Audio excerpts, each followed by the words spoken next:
کہ ایک شخص تھا، اسے اپنے گھر میں ہر سال امام حسین کی 10 مجلسیں کرواتا تھا، لیکن ایک دفعہ شدید غریب ہو گیا، مال پیسہ ختم ہو گیا۔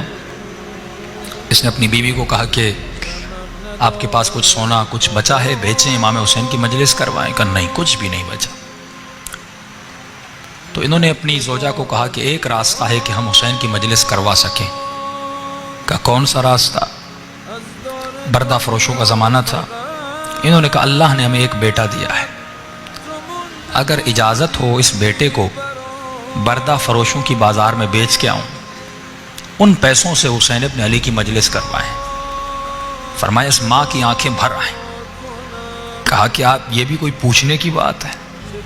جب کربلا میں زینب نے اپنے بچے قربان کیے،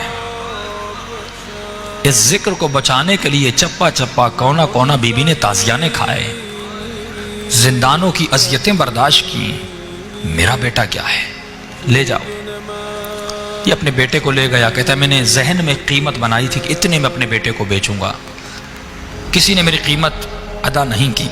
دور سے ایک گھوڑے سوار آ رہا تھا، چہرے پہ نقاب لگا تھا، عربی لباس میں تھا، اس نے میری منہ مانگی قیمت سے بھی زیادہ مجھے پیسے دیے، میرے بیٹے کو لے کے چلا گیا۔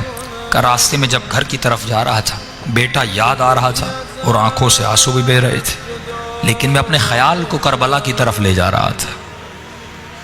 میں نے کہا حسین نے بھی تو علی اکبر قربان کیا تھا، زینب نے بھی تو اون و محمد کو قربان کیا تھا، رباب نے بھی تو علی اصغر کو قربان کیا تھا، میری قربانی کیا ہے؟ میرے بیٹے کے بدن پہ زخم تو نہیں لگیں گے، جیے گا، زندگی کرے گا، لیکن ماں باپ سے دور رہے گا۔ کہتا ہے گھر گیا، امام کی مجلس شروع کروائی، پہلا دن گزرا، دوسرا دن گزرا، تیسرے دن میرے دروازے پہ دستک ہوئی۔ جب میں نے دروازہ کھولا تو میرا نوجوان بیٹا دروازے پہ کھڑا تھا۔ ایک مرتبہ میں نے بیٹے کو سینے سے لگایا، میں نے کہا میرے لال، کہیں تم نے اپنے آقا سے خیانت تو نہیں کی؟ میں حسین کی مجلس حلال کی کمائی سے کروانا چاہتا ہوں، حرام کے پیسوں سے نہیں کروانا چاہتا۔ میرے لال پوری زندگی حلال کے مال سے کروائی، کہیں تو بھاگ کے تو نہیں آیا؟ بیٹے نے کہا نہیں بابا، میں بھی جانتا ہوں آپ نے کس مقصد کے لیے مجلس کروائی ہے، مجھ میں یہ جرت نہیں کہ میں بھاگ کے آ جاؤں۔ کہا پھر یہاں کیسے پہنچے؟ کہا بابا میرے آقا نے مجھے آزاد کر دیا۔ کہا بیٹا کیسے؟ کہا بابا آپ کو یاد ہے جب وہ آئے تھے، نقاب تھا، عربی لباس تھا، جب وہ مجھے گھر میں لے گئے، وہ مجھ سے میری زبان میں ایسے بات کر رہے تھے جیسے ان کی اپنی مادری زبان ہو۔ میں نے کہا آقا آپ ہماری زبان کو اتنا اچھا کیسے جانتے؟ انہوں نے کہا ہم کائنات کی ہر زبان کو بولنا جانتے ہیں۔ کہ بابا 2-3 دن اپنے گھر میں ایسے رکھا جیسے کوئی اپنے بیٹوں کو پالتا ہے، کوئی تکلیف نہیں ملی۔ آج انہوں نے مجھ سے آ کر پوچھا کہ جوان یہ بتا تمہیں اپنے والدین کی یاد آئی ہے؟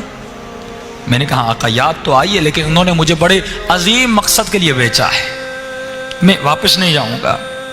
انہوں نے کہا میرے لال مجھے پتا ہے بیٹوں کی دوری کا درد کیا ہوتا ہے، بیٹوں کی دوری کی تکلیف کیا ہوتی ہے۔ جاؤ میں نے تجھے آزاد کیا، اور جب تمہارا باپ تم سے پوچھے کہ تمہیں کس نے آزاد کیا، بتانا جس کی مجلس کروا رہے ہو اسی حسین ابن علی نے آزاد کیا۔